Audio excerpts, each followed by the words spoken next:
우리 복된 성도를 되시길 주님의 이름으로 축원드립니다. 오늘은 하나님의 뜻을 아는 법과 교회의 사역의 봉사의 기쁨에 대해서 함께 말씀을 나누도록 하겠습니다. 로마서 12장까지 바울은 복음에 대해서 모든 것들을 명확하게 우리에게 가르쳐 주고 있습니다. 그리고 13장부터는 교회와 성도들의 삶에서 복음의 말씀을 적용하는 이제 차원이에요. 그러니까 복음의 진리의 말씀을 12장까지 완전하게 확실하게 이제 정리를 했어요. 그리고 13장부터는 이제 적용입니다. 그러니까 복음으로 변화된 사람은, 믿는 사람들은 어떠한 모습이 나타나야 되고 또 어떤 열매를 맺어야 되는지에 대해서 말씀을 하고 있는 거죠.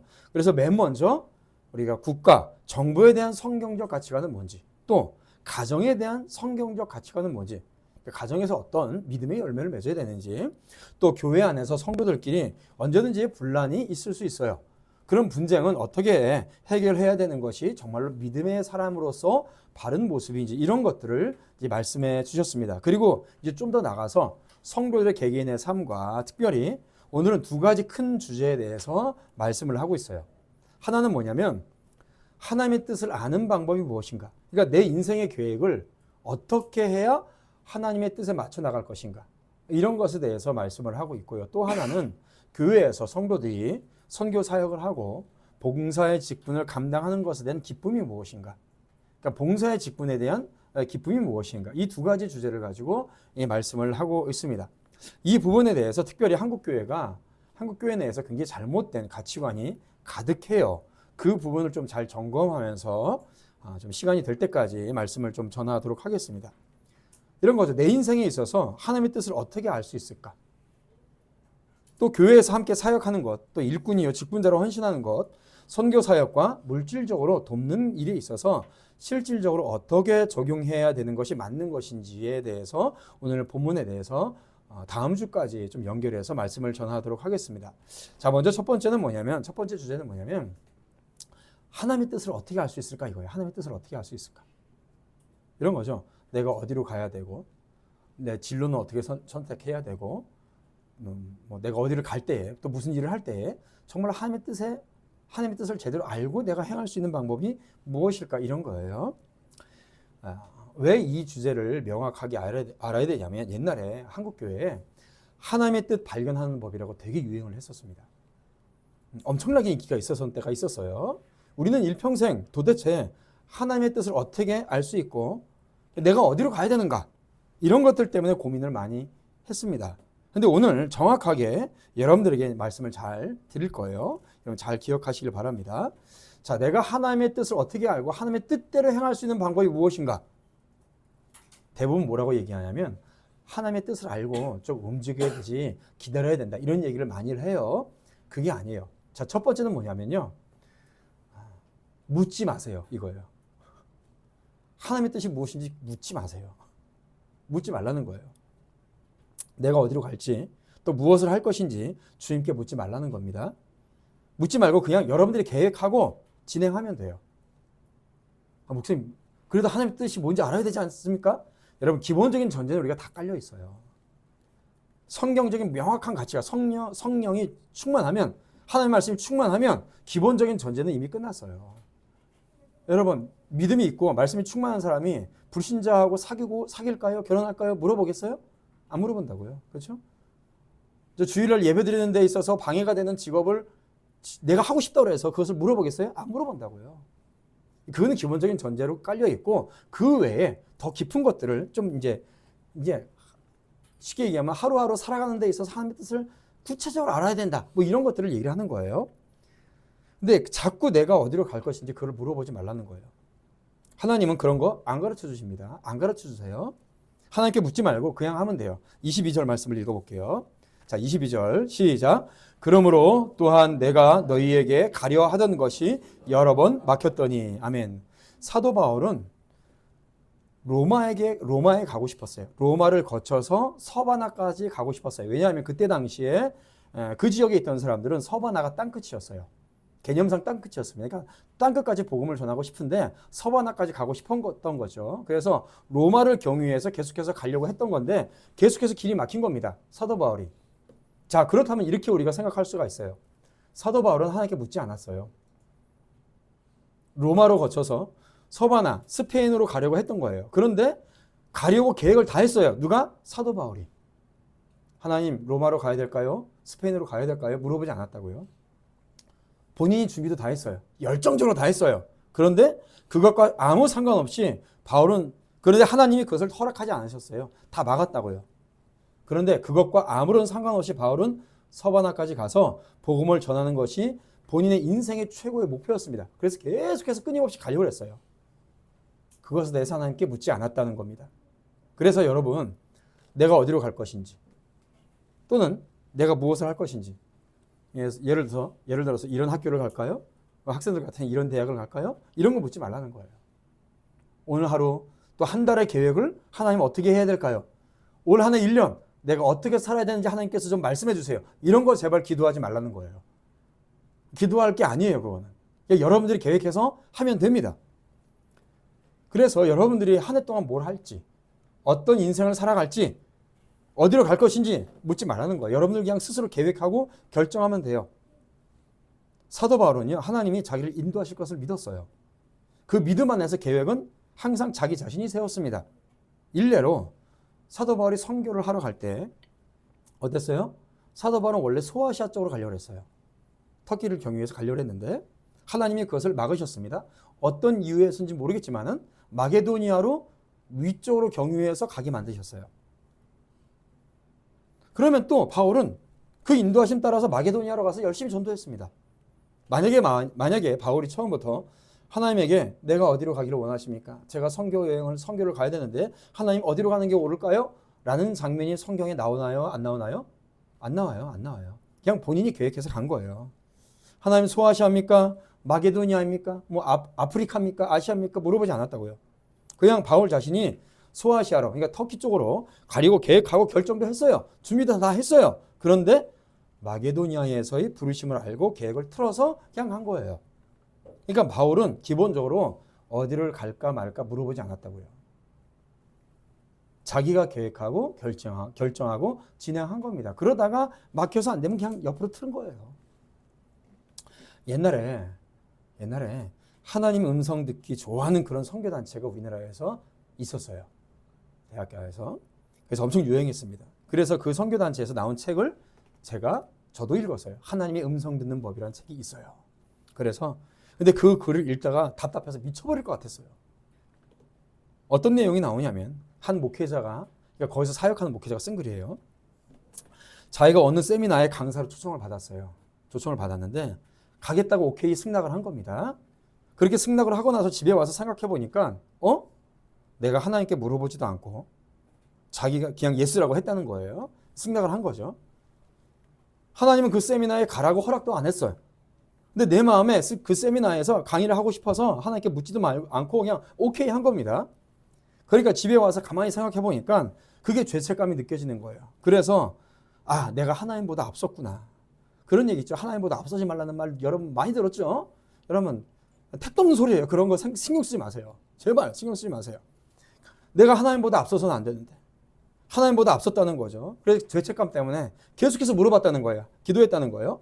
하나님 제가 갈까요? 말까요? 세미나에 강사로 갈까요? 말까요? 그렇게 계속해서 며칠 동안 기도하다가 마지막에 하나님이 가라고 해서 급히 가서 세미나에 강의를 했다는 거죠. 근데 문제는 뭐냐면 어떻게 음성을 들었는지 말이 없어요. 그게 뭐냐 그게. 마음이 평안함이 오면 여러분 사람은요 자기가 좋은 데로 가면 마음이 평안해요. 내가 하고 싶은 대로 하면 그냥 평안해요. 하나님의 뜻이거나 아니건 상관없다고요. 여러분들의 마음의 평안을 절대로 믿지 마세요. 여러분 스스로를 믿지 말라고요, 제발. 그러니까 가만히 생각해보면 그러면 매번 그렇게 해야 되나? 가만히 생각해보니까 제가 답답해 미치는 줄 알았어요. 그거 어떻게 살아요? 제가 아주 극단적인 두 가지를 예를 들어볼게요. 기독교인 의사가 있어요. 그래서 늘 하나님의 뜻이 무엇인지, 하나님이 어떻게 되는지를 물어보는 거예요. 그런데 수술해야 될 환자가 들어왔어요. 그래서 이분이 하나님의 뜻 분별하는 법을 배웠단 말이죠. 하나님 제가 수술을 해야 되는 것이 하나님의 뜻입니까? 아닙니까? 제가 수술을 해야 될까요? 말까요? 계속해서 기도하고 있어요. 고민하고 있고. 지금 그 환자는 당연히 수술을 시켜가지고 고쳐줘야 되는데 내가 수술하는 것을 하나님께서 원하시는 것입니까? 안 하십니까? 계속해서 하나님이 원하는 사인이 있기 전까지는 수술을 하지 않을 거예요. 막 이러고 있는 거죠. 그럼 도대체 그 사인이 뭔데요? 여러분, 만약에 그런 사람이 의사가 되면 큰일 납니다. 혹시라도 그런 사람이 의사가 있다면 절대로 그 병원에 가지 마세요, 여러분들. 이해가 되세요? 또 한 가지, 또 극단적인 예를 제가 한번 들어볼게요. 그런 사람이 대통령이 됐다고 합시다. 미국 대통령이나 다른 나라 대통령이 다음 주 금요일이나 목요일쯤 우리 정상회담을 합시다라고 제안을 했어요. 근데 이 대통령이 기독교인이에요. 하나님의 뜻을 분별법을 배웠어요. 그래서 맨날 그걸 물어봐야 된다는 거예요. 그래서 이 대통령이라는 사람이 묻는 거예요. 이 미국 대통령과 정상회담을 하는 것이 하나님의 뜻입니까? 아닙니까? 정상회담을 해야 될까요? 말아야 될까요? 여러분 생각을 해보세요. 이게 말이 맞아요? 얼마나 황당한 얘기예요. 그런데 그 선교단체에서 하나님의 음성 듣는 법 이런 거 공부하면서 세상 답답한 인생들이 돼버린 겁니다. 수동적인 거예요. 수동적인 사람이 됐어요. 뭔가 하나 잘못할 것 같으면 그 죄책감에 빠져서 이러지도 못하고 저러지도 못하고 그런 인생이 되는 거죠. 왜 그러고 살아요? 생각을 해보세요. 제가 목사인데 주일날 설교를 끝나고 제가 물어보고 싶은 거예요. 다음 주 설교 본문을 어떻게 정할까, 저 사람들은? 주일날 예배 끝나면, 설교 끝나면 이제 그때서부터 물어봐야 되는 거예요. 하나님, 다음 주에 설교 본문을 무엇을 하는 게 좋을까요? 요한복음을 할까요? 창세기를 할까요? 고린도 전후서를 할까요? 요한계시록을 할까요? 물어봐야 돼요. 하나님의 음성이 그럼 토요일날 저녁까지 음성이 안 오면 설교 준비하지 말아야 되는 건가? 이게 듣기는 좋아요. 근데 현실에 적용해 보면 말도 안 되는 소리인 거예요. 그리고 생각을 해보세요. 제가 복음을 전하러 나가야 돼요. 이제 평일날 제가 이제 가끔 한두 번씩 이제 전도를 하러 나가는데, 그럼 어디로 갈지 그걸 왜 물어봐요? 그냥 나가서 아무데나 가서 전도하면 되죠. 그렇죠? 만나는 사람이 불교 신자든 아니면 뭐 저희 신천지 이단이든 아니면 심지어 안티 기독교인이라 맨날 기독교 욕하는 사람이든 상관없이 어디를 가서든 복음을 전하면 되잖아요. 그걸 왜 물어보냐고요. 그러니까 여러분들 인생에서 무엇을 할지 기본적인 전제는 딱 우리가 배웠잖아요. 말씀에 충만하면 돼요. 거기에 순종만 하면 돼요. 묻지 말고 여러분들이 계획해서 가라. 묻지 말라는 거예요. 그게 첫 번째 기본적인 전제입니다. 가장 말씀에 충만해서 기본적인 전제를 가지고 묻지 말고, 하나님께 묻지 말고 여러분들이 계획해서 진행하고 준비해라. 두 번째로, 두 번째와 세 번째는 같이 연결되는 부분입니다. 길을 인도하시는 모든 것을 이루시는 분은 하나님이시죠. 믿으십니까? 그 믿음 가운데 순종해서 가면 돼요. 길을 인도하시는 분은 하나님이시라는 것을 믿고 계획대로 가면 돼요. 그래서 계획대로 잘 되면 아, 하나님의 뜻에 맞는 거구나 라고 가면 되고요. 막히면 틀어서 다른 데로 가면 돼요. 그것에 대해서 고민하지 말아라. 전전긍긍하지 말아라, 제발. 이게 하나님의 뜻이 맞습니까? 아닙니까? 이런 거 고민하지 말고 고민하지 말라는 거예요. 고민하지 말라는 거예요. 하나님께서 어떻든 기본적인 전제와 뜻만 맞으면 하나님의 뜻 가운데 여러분을 통해서 하나님께서 일하십니다. 고민하지 말아요. 마세요. 전전긍긍하지 마세요. 안절부절하지 마세요. 그 때와 시간은 하나님이 허락하시는 중에 이루시는 거예요. 그래서 사도 바울도요. 문이 열리면 열리는 대로 가는 거고요. 내가 열심히 준비했어요. 문이 안 열렸거든요. 안 열리는 대로 그냥 그 자리에서 열심히 복음 사역을 했어요. 고민하지 않았어요, 사도 바울은. 문이 안 열리는 대로 내가 맡은 바 사역에 최선을 다하고 내가 하는 일을 열심히 하면 됩니다. 그러다가 하나님께서 내가 계획한 대로 문이 쑥 열려요. 그럼 그대로 고민하지 말고 가면 되는 거예요. 이것이 두 번째 중요한 원리예요. 보세요. 지금 사도 바울은요. 자기가 로마에 가고 싶고요. 로마를 거쳐서 서바나까지 가고 싶은데 문이 열리지 않은 것 때문에 고민하지 않았어요. 안절부절하지 않았어요. 그냥 열심히 사역을 했어요. 우리 23절을 읽어봅시다. 시작. 이제는 이 지방에 일할 것이 없고 또 여러 해 전부터 언제든지 서바나로 갈 때에 너희에게 가기를 바라고 있었으니. 아멘. 보세요. 사도 바울은 고민하지 않았어요. 전전긍긍하지 않았어요. 열리지 않았죠? 열리지 않았어도 그 자리에서 맡은 바 임무를 열심히 다 했습니다. 이것이 세 번째 원리예요. 첫 번째는 괜히 하나님께 묻지 말아라. 두 번째, 하나님의 때에 다 이루실 것이다. 그러니까 고민하지 말아라. 세 번째, 뭡니까? 여러분들에게 맡겨진 일과 사역에 최선을 다해야 된다. 이거예요. 첫 번째 뭐예요? 묻지 말아라. 이것저것 묻지 말아라. 여러분들이 계획해라. 두 번째 뭐예요? 일이 계획한 대로 안 되더라도 전전긍긍하지 말고 고민하지 말아라. 하나님께서 이루신다. 다. 세 번째 뭡니까? 그저 나에게 맡겨진 일과 사역에 최선을 다해야 된다. 대신 어느 정도까지? 더 이상 일할 것이 없을 정도까지 열심히 해야 돼요. 사도 바울이 23절에 뭐라고 말씀했냐면 이제는 이 지방에 일할 곳이 없고 그랬어요. 사도 바울이 로마에 가고 싶었거든요. 로마를 거쳐 서바나로 가고 싶었어요. 그런데 계속해서 길이 막혔어요. 사도 바울은 거의 고민하지 않았어요. 때가 되면 하나님께서 이루시겠지 하면서 그 자리에서 자신의 사역을 다 완수했습니다. 어느 정도까지? 일할 것이 아무것도 없을 때까지 열심히 했다고요. 자기가 사역을 해야 되는 그곳에서의 일을 전부 마무리했습니다. 열정적으로 일을 하고 그 일을 마무리했어요. 여러분, 대부분의 학자들은요, 사도 바울이 결국은 서바나로 가지 못했다라고 결론을 내려요. 그렇게 소원하던 서바나를 그 사람은 가지 못했어요. 평생의 소원을 그 사람은 이루지 못했어요. 왜냐하면 바울이 로마에서 두 번에 걸쳐서 감옥에 가거든요. 그리고 두 번째 감옥에 갇힐 때 그는 순교를 하게 됩니다. 그러니까 결국 서바나에 가지 못하는 거예요. 서바나에 갈 만한 여력이 없었을 겁니다. 그래서 결국 가지 못한 거죠. 하나님은 바울이 서바나까지 가는 것을 허락하지 않으셨어요. 하나님의 뜻이 아니었거든요. 계속해서 막으셨어요. 그런데 바울은 끝까지 서바나로 갈 것을 소원했어요. 그것이 자신의 인생의 최종 목표였어요. 잘 들으셔야 돼요. 이게 이제 나중에 마지막 부분에 있어서 그리스도인의 삶의 최종적인 목표와 연결이 됩니다. 바울은 끝까지 서바나로 갈 것을 소원으로 삼고 있었습니다. 비록 길은 막혔지만 소원을 품고 자신에게 맡겨진 지금의 사역을 완수해 나갔어요. 결국 뭐예요? 바울 자신은요, 서바나로 가고 싶었는데 하나님의 뜻은 몰랐어요. 그런데 바울의 마음은 뭡니까? 나를 어디로 보내시든지 나는 하나님의 말씀에 최선을 다해서 전하겠습니다. 나에게 맡겨진 일과 사역을 완수하겠습니다. 이거예요. 사랑하는 성도 여러분, 하나님께서는요, 우리에게 계획을 잡을 수 있는 권한을 주셨지만 그 계획을 성취하는 방법은 우리 인간이 생각할 수 있는 것과 달라요. 그렇기 때문에 그리고 그것을 당장에 가르쳐주지 않으십니다. 가르쳐주지 않으십니다. 가끔 제가 기도할 때 좀 하나님 정책을 좀 바꾸셔야 되지 않겠습니까? 라고 이제 기도를 하긴 하는데 안 바꾸실 것 같긴 해요. 안 바꾸실 것 같긴 해요. 자, 보세요. 예를 들어 볼게요. 요셉이 형들의 손에 의해서 애굽의 종으로 노예로 팔렸습니다. 그런데 애굽의 종으로 팔려간 요셉이 결국은 총리가 됐죠. 그래서 가족들 모두를 구원하게 됩니다. 그리고 애굽에서 이스라엘이라는 거대한 민족이 형성되게 돼요. 무슨 말이냐면 요셉이 애굽에 노예로 팔려가게 된 근본적인 원인은 뭐예요? 이유는 뭐예요? 하나님의 계획과 작전 가운데 있었던 거예요.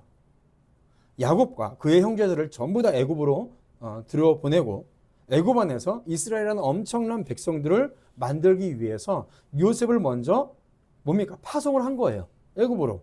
근데 문제는 뭐예요? 그것이 하나님의 뜻이었고 이 이루시는 하나님의 방법은 뭐냐면 요셉을 노예로 팔리는 거예요.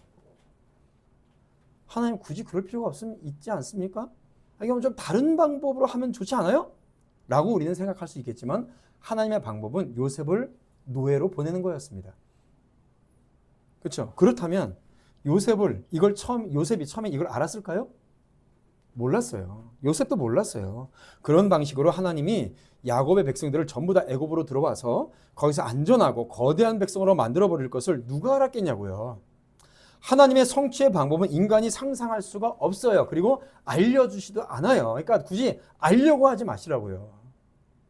그냥 여러분들이 계획하고 하나님께서 이것이 뜻인지 아닌지는 모르겠지만은 내가 열심히 하면 하나님의 뜻 가운데 이루어 주시겠지라는 믿음으로 그냥 하는 겁니다. 그러니까 요셉은 뭘 했어요, 그동안? 요셉은 몰랐어요. 보디발의 집에 노예로 팔려왔습니다. 거기서 뭐 했죠? 거기서 최고가 됐어요. 가장 열심히 일하는 노예가 됐고요. 그 주인의 눈에 들어서 노예임에도 불구하고 자신의 집안의 모든 일을 맡기는 총리로 삼았어요. 그죠? 그러다가 억울하게 누명을 쓰고 감옥에 갇혔습니다. 요셉은 또 거기서 뭐 했어요? 거기서도 자신의 삶을 최선을 다했어요. 그래서 죄수임에도 불구하고 간수장에게 인정받는 사람이 됐죠. 그런 사람이 되라는 거예요, 여러분들한테. 하나님의 뜻대로 살려고 하는 사람들은요, 그렇게 살아가는 거예요. 그리고 거기까지 최소 몇 년이 걸렸냐? 13년이라는 시간이 걸립니다. 거기까지. 노예로 팔려서 총리가 되기 직전까지 13년이에요. 그리고 또 거기서 시간이 흘러갑니다. 9년에서 10여 년의 시간이 흘러요. 그런 다음에 가족들을 만나요. 그동안 요셉은 뭐 했어요? 오로지 하나예요. 이루시는 분은 하나님이시니까. 나는 지금 이 자리에서 누가 보더라도 누구에게든지 인정받을 만한 사람으로 나에게 맡겨진 일을 완벽하게 해내는 사람이 되겠다. 이거였어요. 이게 요셉이 살아가는 삶의 방식이었고 모든 믿음의 사람들의 삶의 방식이었어요. 사도 바울도 마찬가지입니다. 바울은 끝없이 로마를 거쳐서 서바나로 가고 싶은 것이었어요. 그런데 번번이 막혔습니다. 그런데 거기에 전전긍긍하지 않았어요. 고민하지 않았어요. 괜히 그것 때문에 왜 하나님께서 나의 길을 맡기시는 것이 이것이 하나님의 뜻이 아닌가? 하나님의 뜻은 뭐지? 막 이렇게 고민하지 않았다고요. 그냥 그 자리에서 열심히 최선을 다했어요. 모든 것들을 완수했습니다. 그런데 재밌는 것은요. 로마로 가기는 합니다. 그런데 뭐로 가요? 죄수의 신분으로 가요. 왜 굳이 꼭 그럴까 하나님은? 저도 의심이 들어요. 의문이 들어요. 나중에 천국 가면 꼭 물어보고 싶어요. 네. 그러니까 그렇게 갈지 누가 알았습니까? 바울은 죄수의 몸으로 로마에 끌려갔어요. 거기서 복음 사역을 그렇게 했습니다. 감옥에 갇혀서 했어요. 복음 사역을. 무슨 말이냐면 그 방식과 때는 하나님의 독특한 방식으로 이끌어 가세요. 그러면 그때까지 바울은 어떻게 했어요? 이 지방에서 나에게 맡겨진 이 사역지에서 나에게 맡겨진 직장에서 내가 해야 될 것을 열심히 한 겁니다. 더 이상 할 일이 없을 정도까지 완벽하게 해낸 거예요. 사랑하는 성도 여러분, 그래서 여기서 우리는 하나님의 뜻대로 살아가는 방법, 하나님의 뜻을 알 수 있는 방법이 있어요. 뭐예요? 하나님의 뜻을 어떻게 하느냐? 간단합니다. 여러분들이 믿음 안에서, 말씀 안에서 계획하세요. 진행하세요. 여러분들의 자기 분야, 여러분들의 분야에서 열심히 하면 되는 거예요. 최선을 다해서 하면 되는 거예요. 학생들도 열심히 공부하고요. 노력해서 이것이 맞다, 이것이 옳다 하면요. 여러분, 속된 말로 기본적인 전제는 깔려 있어야 된다고 말씀드렸어요. 저 주일 성수음, 말씀의 훈련을 받고 이런 것들은요. 자, 그 말씀 안에서 내가 믿음으로 계획했을 때 내가 이것이 맞다, 이것이 옳다라고 하면, 속된 말로 이렇게 하면 성공하겠다라고 하면요. 열심히 하세요. 그냥 계획을 잡고 열심히 하세요. 어느 정도까지? 더 이상 할 게 없을 정도까지 하세요. 간단합니다. 죽을 때까지 파는 거예요. 여러분 땅에 우물을 파기 시작하면 언제까지 파야 될까요? 물 나올 때까지. 한 5m 파서 안 나와 10m 파고 10m 파서 안 나와 50m 파는 거예요. 100m 파는 거예요. 그럴 때까지 하는 거예요. 그러다가 그것이 하나님께서 들어 쓰시면 하나님의 귀한 은혜의 역사가 되는 거고, 또 그렇지 않다고 하더라도 적어도 여러분들이 믿음 안에서 결정하고 해야 한 것은 하나님 앞에 옳은 일입니다. 잘못된 게 아니에요. 바른 길로 가고 있는 거예요. 딱 한 가지, 뭐예요? 성경의 지식에 충만해서 그 말씀에 순종하는 길이라는 전제만 맞으면 되는 거예요. 이게 바로 하나님의 뜻을 분별하는 것을 믿으시기를 주님의 이름으로 축원드립니다. 그러니까 어디로 갈까요? 자꾸 이런 거 묻지 마세요. 묻는 것 자체가 뭐예요? 믿음의 전제가 깔려있지 않은 거예요. 여러분, 하나님이 여러분들에게 무엇을 주셨어요? 이성을 주셨어요. 판단할 수 있는 지성을 주셨다고요. 그러면 충분히 알아보고 계획하고 열심히 준비해서 행할 수가 있잖아요. 그렇게 하라는 거예요. 옛날에 어떤 청년이 대학생 청년을 지도하는데 저한테 그런 얘기를 하는 거예요. 이제 대학원을 들어가려고 하는데 이쪽 대학원을 들어갈까요? 저쪽 대학원을 들어갈까요? 진로가 명확하지 않아서 어떻게 해야 될지 모르겠고 공부도 안 된대요. 제가 뭐라고 그랬을 것 같습니까? 저는 돌려 말하지 않아요. 저는 T예요. T예요. 제가 뭐라고 했냐면 꼭 공부 안 하는 애들이 그런 핑계 대더라 그랬어요. 여러분, 공부를 열심히 해서 내가 더 이상 공부할 게 없을 정도까지 공부를 해보세요. 그러면 간단하잖아요. 이 대학을 갈지 저희 대학을 갈지 고민하지 않으면 돼요. 그렇죠? 열심히 공부해놓고 성적이 좋으면 더 좋은 대학원 들어가면 돼요. 안 그렇습니까? 간단해요. 이게 뭐예요? 그렇게 한다는 것 자체가 내가 할 일을 제대로 안 하고 있다는 얘기예요. 평소에 성경 공부할 걸 안 하고 있다는 얘기고요. 주의 말씀에 순종할 것을 안 하고 있다는 얘기고요. 평소에 기도할 것에 대해서 제대로 기도하지 않은 거예요. 게으르다는 거예요. 게으르다는 거. 믿음대로 하지 않다는 겁니다. 충분히 말씀을 배우고 그 말씀의 분별력을 가질 수 있는 지성을 우리에게 허락해 주셨어요. 여러분 로봇가 아니잖아요. 이런 나무 같은 비인격체가 아니잖아요. 그럼 여러분들이 스스로 판단해 나갈 수가 있다는 겁니다. 그 일을 계획하고 열정을 갖고 진행하면 하나님께서는요, 그 일을 그분의 뜻에 따라서 이루어 주실 것이란 말입니다. 할렐루야. 이게 믿음이 있는 거죠. 이게 믿음이죠. 가끔 목사님들하고 대화를 하다 보면 이런 분들이 계세요. 제가 물어봐요. 목사님은 앞으로 이 교회를 이끌어 나가는 어떤 비전은 어떤 거세요? 또는 목회 방향이나 계획이 어떤 게 있으십니까? 라고 물어본단 말이죠. 그러면 이제 이런 식으로 말씀하시는 분들이 간혹 있어요. 아이고, 뭐 저도 목회 초창기에는 계획도 다 잡아보고 했는데 그게 다 제 뜻대로 다 계획대로 되는 게 없더라고요. 그래서 지금은 그냥 성령님께서 이끄신 대로 그냥 따라가고 있습니다. 이래요. 이렇게 말씀하시는 분들이 간혹 있어요. 여러분 그거는요, 목회에 대한 본인의 생각이 없다는 얘기예요. 방향성이 없다는 얘기예요. 다른 말로 명확한 목회 청사진이 없다는 얘기예요. 단적으로 얘기하면 아무 생각이 없고 게으르다는 얘기입니다. 여러분 보세요. 세계 인류적 기업도 그렇고요. 공부를 잘하는 인류 학생들도 그렇고요. 잘하는 사람은요, 뚜렷한 목적이 있어요. 목적이 뚜렷한 사람만 인류가 되는 겁니다. 그러지 않으면요, 절대 인류는 고사하고요, 삼류도 안 돼요. 신앙생활도 마찬가지예요. 마찬가지로 교회도 분명한 목적이 있어야 됩니다. 명확한 목회의 방향이 있어야 돼요. 청사진이 있어야 돼요. 생각해 보세요. 만약에 제가 학교 선생님이라고 합시다. 그러면 학교 선생님은 어떤 목표를 가져야 되겠어요? 제가 3월 달에 계약을 해서 학생들을 받아요. 그럼 이 학생이 지금 한 이 정도 되는 학생인데 나한테 1년쯤 배우면 12월 달에 방학이 되기 전에는 좀 더 높은 이 정도 수준의 학생으로 변화시키는 것을 목표로 가지고 있어야 될 거 아니에요? 그런 목표를 가지고 가르쳐야죠. 그래야 어느 정도 성과가 나올 거 아닙니까? 그래서 이 정도 수준의 어떤 지식을 습득시키고 어떻게든 잘 할 수 있도록 퇴근도 하고 혼내기도 하고 격려도 하고 해가지고 이 정도 수준까지 가자라는 목표가 있어야지 그게 학교 선생으로서 가르치는 사람의 기본적인 그런 자세죠. 마찬가지로 제가 목회를 하는데 아무런 청사진이 없고 아무런 생각이 없어요. 그냥 성령께서 이끄신 대로 가면 되지, 내가 계획을 하고 목표를 세운들 하나님의 뜻에 맞지 않으면 아무런 소용이 없는 거지 하면서 손 놓고 있어요. 이러면서 그냥 저냥 대충 한다고 해보세요. 제가 그런 사람이라고 해보세요. 그런 목사라고 해보세요. 솔직히 여러분 여기 앉아서 제 설교 듣고 있겠어요? 필요성도 못 느끼실걸요? 안 그렇습니까? 여러분 말을 하는 중에, 특히 설교를 하는 중에 그냥 그런 것들이 툭툭 나온단 말이에요. 다. 그 내용 중에서 목회의 흐름과 방향들이 명확하고 무엇을 가르치고 어떻게 이끌어 가야 될 것인지 은연중에 다 설교 속에 말하는 중에 다 나온단 말입니다. 그런데 그런 것이 없으면 굳이 여기 와서 제 설교를 여러분들이 들을 필요가 어디 있어요? 그냥 큰 교회 가서 편하게 앉아서 설교 들으면 되지. 안 그렇어요? 안 그래요? 그래서 여러분 뭐예요?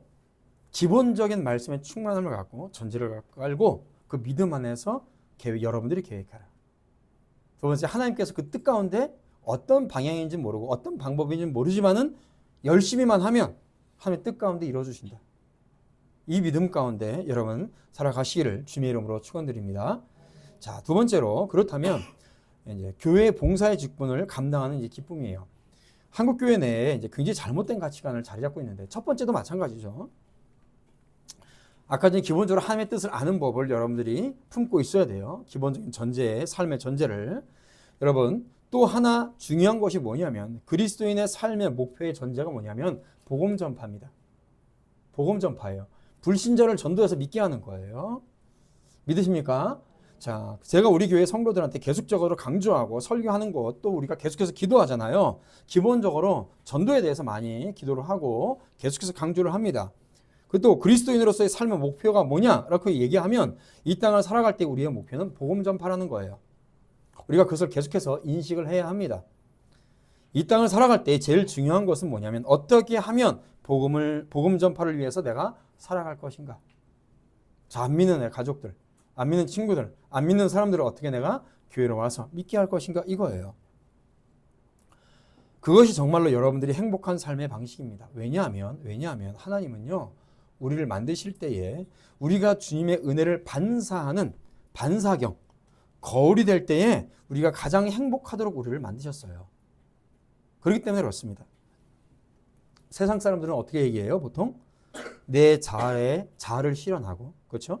자신이 뭔가 하고 싶은 걸 하고 살면 행복할 거라고 생각을 해요. 아닙니다. 그렇게 사는 것이 행복하다고 착각하기 때문에, 그렇게 살기 때문에 살아가면서 자신의 인생에서 조금 뭔가 안 되고 잘못되면, 내 계획과 맞지 않으면 낙심하고 실망하게 되는 거예요.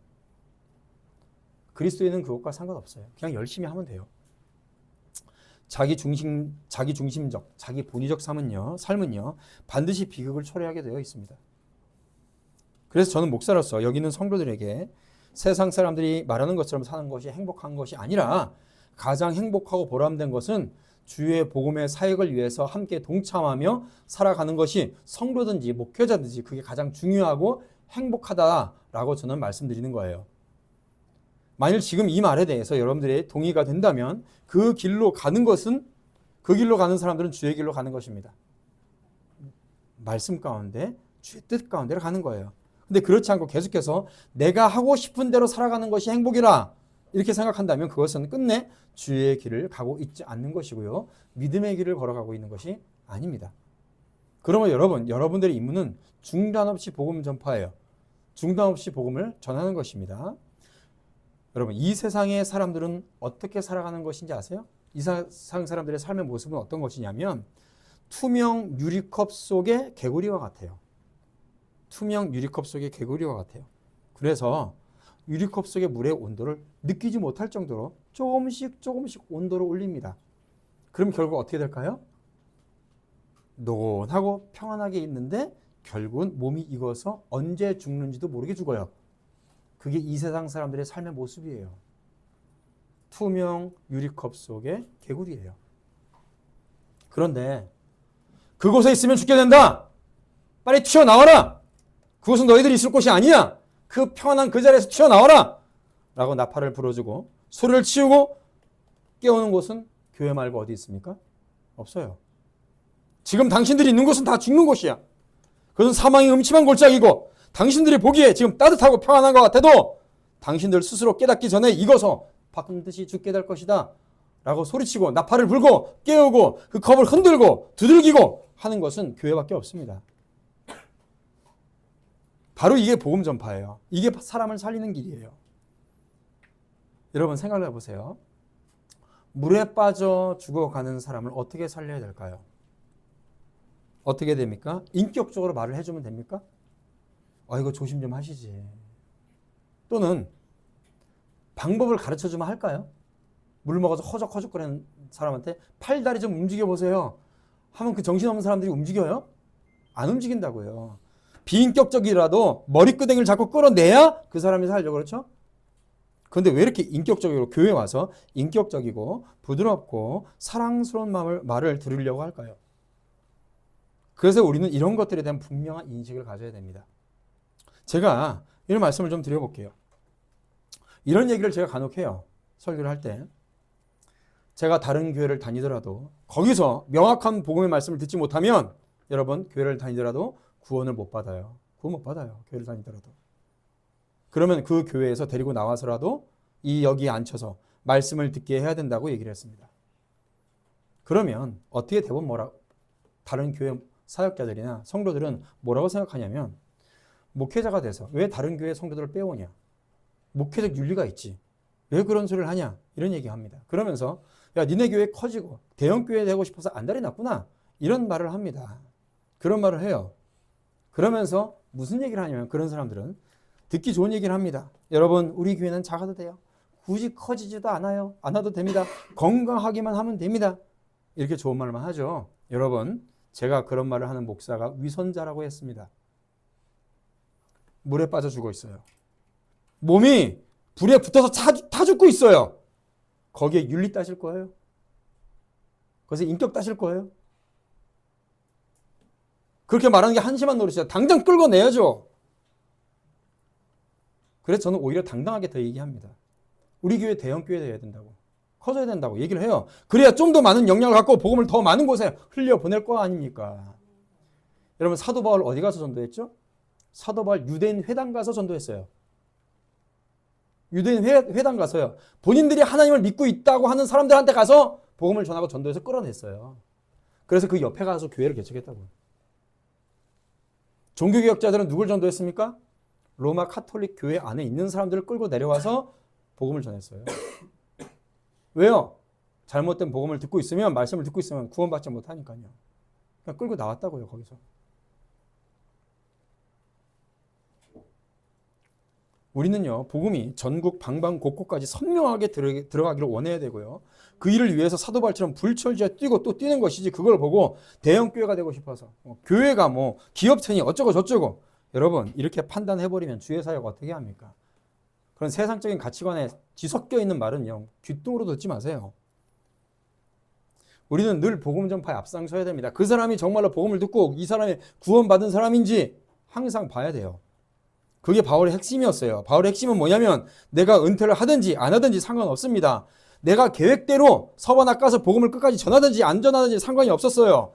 내가 복음을 전하다가 여기서 죽든 저기서 죽든 상관이 없었어요. 그저 나의 인생의 소원은 한 가지, 땅끝인 서바나에 가고 싶은 거였습니다.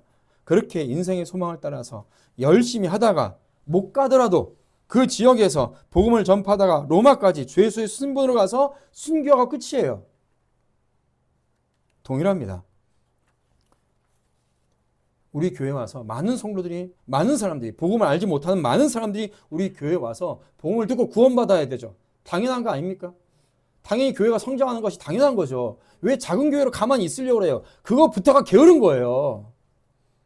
얼마나 여러분 밖에 나가서 하나님의 택한 사람들이 있을 거 아닙니까? 그 사람들을 불러들여서 복음을 듣고 구원받게 해줘야죠.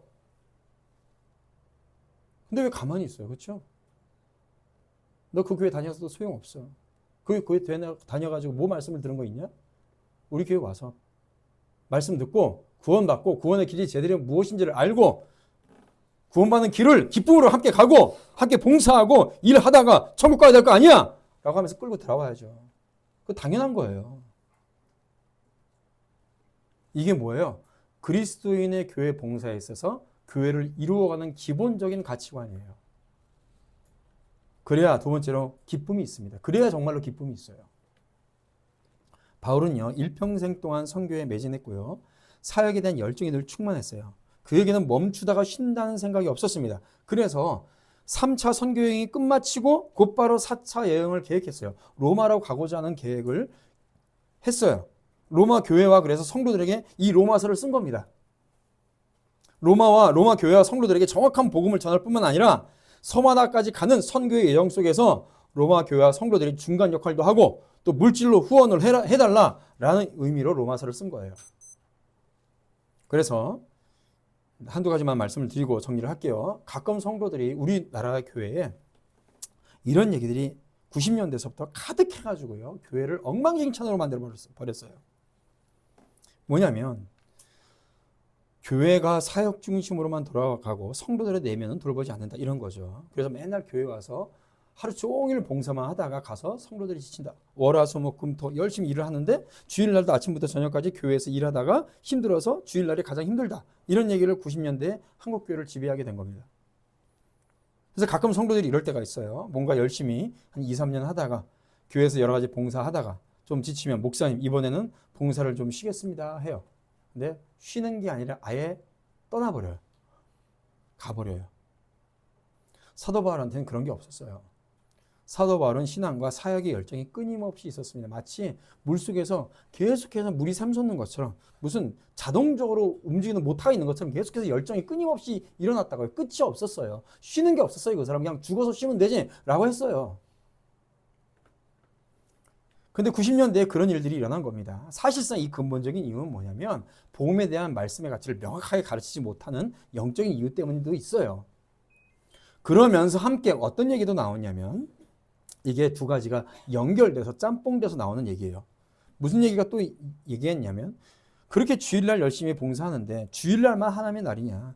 월요일서부터 토요일까지도 모든 날이 하나님의 날이고 주일이다. 평일날 하나님께 영광을 돌면서 살면 된다라고 얘기를 하는 거예요. 듣기는 되게 좋죠. 자, 그러면 물어볼게요. 모든 날이 주일이고 하나님께 영광을 돌려야 된다. 예, 맞습니다.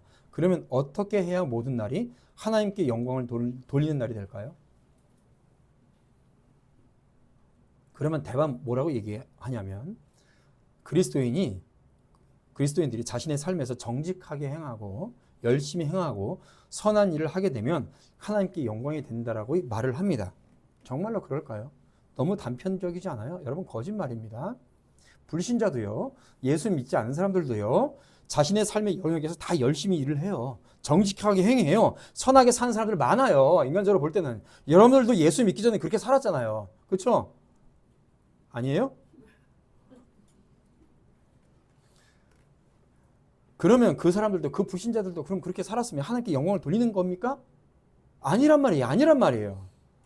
그냥 그렇게 살아야 되는 거예요. 그냥. 그러면 하나님께 영광을 돌리는 것이 무엇이냐? 가장 중요한 게 빠졌어요. 뭐가 빠졌어요? 복음이 빠졌잖아요. 가장 결정적으로 구원의 복음이 빠져 있습니다. 진리의 복음이 없어요. 생명의 복음이 전파되지 않으면 그것은 하나님께 영광이 되지 않아요. 죽은 생명이 살아나지 않았는데 어떻게 영생의 하나님께 영광이 되겠습니까? 안 돼요. 하나님께 정말로 영광이 되려면요. 생명이 살아나야 돼요. 복음이 전해져야 돼요. 그 생명을 살리기 위한 성도들의 거룩한 봉사가 함께 있어야 되는 거예요. 그래야 그것이 하나님께 영광이 되는 겁니다. 그러면 매일매일 하나님께 영광이 되고, 그렇죠? 주일이라면 매일 예배 들으러 교회 나와야 돼요. 그렇죠? 매일 성경 공부해야 돼요. 매일 전도하러 나가야 돼요. 가능하냔 말이에요, 그게. 안 돼요. 목사님, 직장 생활 하면서도 거기서 예배 드리고 기도하고 전도하면 되잖아요. 제발 그러지 말라고요. 직장 생활에서는 그냥 직장 생활만 열심히 하세요.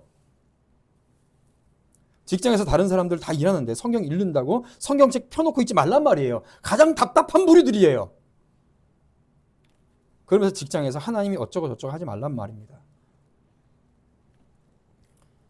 그렇게 하더라도요, 여러분 불신자들이 이제 못 알아들어요. 거기서 신앙에 대해서 토론을 해봐야 되는 거 하나도 없습니다. 직장에서는 직장일 열심히 하고요. 예배는 주일날 교회 와서 열심히 드리고 봉사도 열심히 하고요. 전도는 어떻게 해요? 그냥 교회 그 사람 전도 대상자들 데리고 나와서 앉혀놓으면 목사가 복음 전하면서 거기서 쇼부 보면 되는 거예요. 얼마나 쉬워요. 얼마나 간단해요. 현실적으로요. 실현 가능하잖아요. 제발 뜸그름 소리 잡는 소리 하지 말란 말입니다. 교회에서 봉사하는 것도 마찬가지예요. 여러분 평일에도 하나님께 영광을 돌려야죠. 그러나 그렇게 살다 보면 여러분들과 여러분들 가정에 필요한 것들이 채워지지 않습니다. 그렇죠? 그러니까 평일에는요. 여러분들의 육신의 삶의 필요를 위해서, 가정의 필요를 위해서 하나님께서 여러분들에게 허락하신 날들이에요.